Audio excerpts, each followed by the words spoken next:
এরপরে প্রশ্ন হলো আল্লাহ যে আছে এর দলিল কি? কোরআন হাদিস থেকে দলিল মানবো না, কারণ এগুলো তারই কথা। এটা আমাদের যে ভাই প্রশ্ন দিয়েছেন তিনি যদি আমাদের কোনো নাস্তিক ভাই হন বা অন্য ধর্মাবলম্বী ভাই হন বা যেই হন না কেন, তাকে আমি বলতে চাই আল্লাহ যে আছেন এটা প্রমাণ হলো আপনি নিজে। আপনি আপনার লাইফটা কোত্থেকে পাইছেন? নেট থেকে ডাউনলোড করে নিছেন?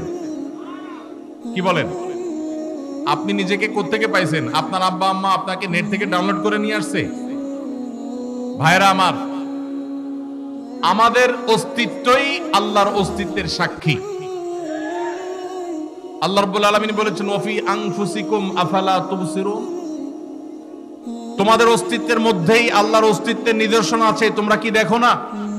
ভাইরা আমার, আল্লাহর এই বিশাল সৃষ্টি জগৎ, এই মহা সৃষ্টি, এত বিশাল সৃষ্টি জগৎ দেখার পরও যদি কেউ স্রষ্টাকে বিশ্বাস করতে কষ্ট হয়, তাহলে তার মতো হতভাগা আর কে হতে পারে? ভাইরা আমার, এই সৃষ্টি জগৎই স্রষ্টার অস্তিত্বের সাক্ষী। আল্লাহ রাব্বুল আলামিন আল্লাহর এই সৃষ্টি জগৎ দেখে, তার সুনিপুণ সৃষ্টি দেখে আল্লাহর অস্তিত্ব এটা খুঁজে পাওয়ার হেদায়েত, তৌফিক আল্লাহ তাআলা আমাদেরকে দান করুন। ভাইরা আমার, আমরা যদি আমাদের অস্তিত্বের দিকে তাকাই, আল্লাহ সৃষ্টির দিকে তাকাই, সূরা মুলকের শুরুর আয়াতগুলো যদি অনুবাদ সহকারে আপনি পড়েন, কোরআন জুড়ে আল্লাহ রাব্বুল আলামিন যে বলেছেন আল্লাহ রাব্বুল আলামিনের সৃষ্টি শৈলী নিয়ে, সেগুলো যদি আপনি অধ্যয়ন করেন, পড়েন, তাহলে দিনের আলো মতো পরিষ্কার হবে যে আল্লাহ রাব্বুল আলামিনের অস্তিত্ব এটা ওয়াজিবুল উজুদ, এটার অস্তিত্বহীনতা কখনো কল্পনা করা যায় না। এটা নিয়ে দীর্ঘ আলোচনা করার সুযোগ নেই, শুধু এটুকুই বললাম যে আপনার আমার সৃষ্টি এটাই আমাদের স্রষ্টার কথা স্মরণ করিয়ে দেয়। কারণ স্রষ্টা ছাড়া কখনো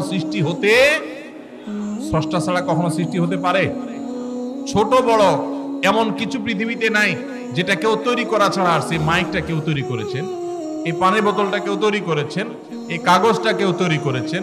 প্রত্যেকটা জিনিসের যেরকম কেউ না কেউ তৈরি করেছে, ক্রিয়েটর আছেন, সেখানে এই মহা সৃষ্টির এত কিছুর আমি আপনি সহ আমাদের এবং এই আল্লাহর এই সৃষ্টি জগতের যে বিশাল আয়োজন, এগুলোর কোনো ক্রিয়েটর নাই। এর চেয়ে হাস্যকর কথা আর কি? আল্লাহ তাআলা আমাদেরকে হেদায়েত নসিব করুন। হেদায়েত যদি আল্লাহ তাআলা কাউকে দান না করেন, তাহলে সেক্ষেত্রে সে অনেক নলেজ অর্জন করার পরও সঠিক পথে হয়তো আসবে না। এই জন্য আল্লাহর কাছে হেদায়েত চাইতে আমাদেরকে শিক্ষা দেওয়া হয়েছে। এই দিনে সিরাতুল মুস্তাকিম আমরা সে দোয়া আল্লাহ তাআলার কাছে করবো ইনশাআল্লাহ। আমরা জানি সমস্ত কাজ নিয়তের উপর নির্ভরশীল, কিন্তু একজন মানুষ তার পীরের পায়ে সিজদা দিয়ে বলছে আমার মনে নিয়ত